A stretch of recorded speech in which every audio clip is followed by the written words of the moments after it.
Hi, I'm Mag Thomas for Screaming at the Radio.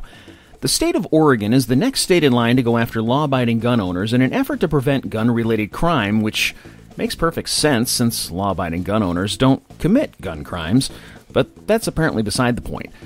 The Oregon Senate Judiciary Committee recently heard 4 hours of dramatic public testimony on a package of 4 bills that would expand background checks and add new restrictions on carrying firearms, including testimony from the daughter and husband of a woman shot dead at a mall outside of Portland last December. They urged lawmakers to consider adopting the proposed legislation and additionally asked for more legislation that would make it a crime if guns were not locked up. The inference was made that if the AR-15 used in the shooting had been locked up, then it might not have happened. In other words, if only we had another law, then these mass shootings could be stopped. Never mind that the gun the shooter was using was stolen. Never mind that the shooter broke many other laws meant to prevent these shootings, up to and including murder.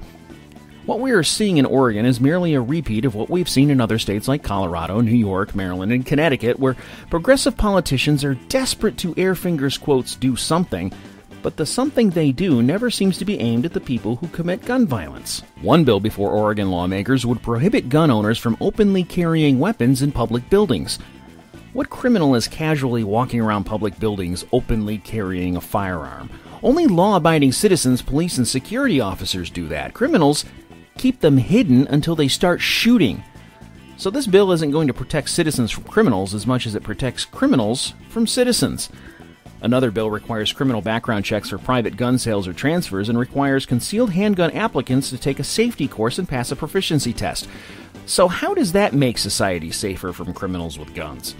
If people bent on hurting other people with guns aren't going to go down to Bob's Hunting Emporium, buy a gun, submit to a background check, take a safety course, and go through a proficiency test, they sure as hell aren't going to do that when buying a gun through a private sale. They're going to keep getting guns the way criminals always get guns. They steal them like the Portland mall shooter and Adam Lanza did. Another bill would ban guns in primary and secondary schools, but local school officials could opt out of the ban. Again, this is another bill that is aimed squarely at law-abiding gun owners who present no threat to anybody, and as we have seen time and time again, people bent on violence could care less that a school is a gun-free zone. How many more examples of that policy failure do we need before lawmakers stop legislating schools into unarmed killing zones filled with targets for madmen to shoot at? Not one of these bills is aimed at criminals or the mentally ill or their destructive behavior.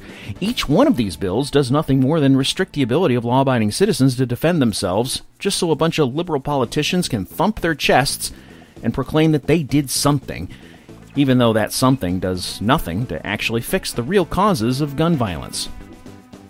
Listen to Screaming at the Radio on blogtalkradio.com/Screaming at the Radio live every Friday at 1 p.m. in the West, 4 p.m. in the East.